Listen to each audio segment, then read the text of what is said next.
ফুল বনে জীবায় মধুক নদীর মেশায় ঝুঁকে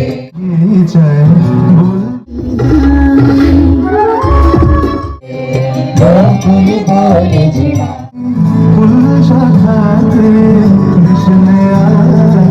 হ্যাপি বার্থডে।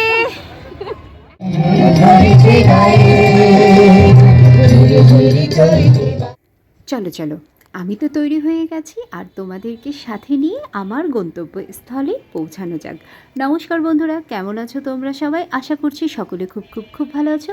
আমিও তোমাদের আশীর্বাদে খুব ভালো আছি। সকলকে স্বাগত অনার জগতে।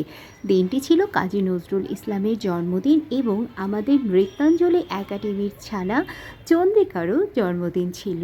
দেখো, আমি তো সময় মতো পৌঁছে গেছি আর পৌঁছে দেখছি আয়োজক কমিটির সংগঠনগুলো ছাড়া, নিরাপত্তা বাহিনী ছাড়া আর কোনো লোক নেই এবং তখনও stage decoration, light set up কোনো কিছুই হয়নি। তারপর কি ভাইয়াদের সাথে বসে আমিও চা খেয়েছি, তবে তাদের আমন্ত্রণে। তারা আমাকে দেখে চিনে ফেলেছিল আর এই যে তাদের সাথে কিছু সময় কাটানোর পরই চলে এসেছিল আমাদের নৃত্যাঞ্জলি পরিবারের সদস্যরা। আর তারা উপস্থিত হওয়া মানেই হচ্ছে অনার ঢং আর মাস্তি চালু হয়ে যায়। এটাই তো তোমাদের অনা। Happy birthday. শুভেচ্ছা দিচ্ছে তাও চুপচাপ। এইটা কেমন কথা হলো? সেটা তো কেউ শুনতে পারিনি। আজকে কার জন্মদিন? কাজী নজরুলের না চন্দ্রিকার?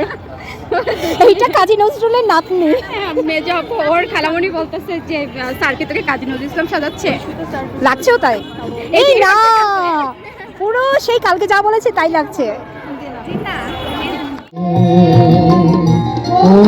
আমার প্রাণে বাজায় বাজি সোনার বাংলা।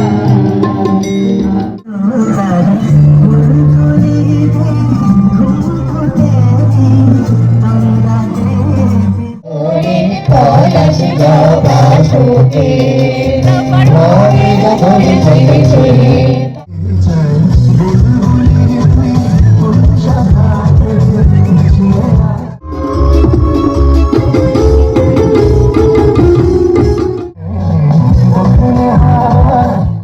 জবা ছোটে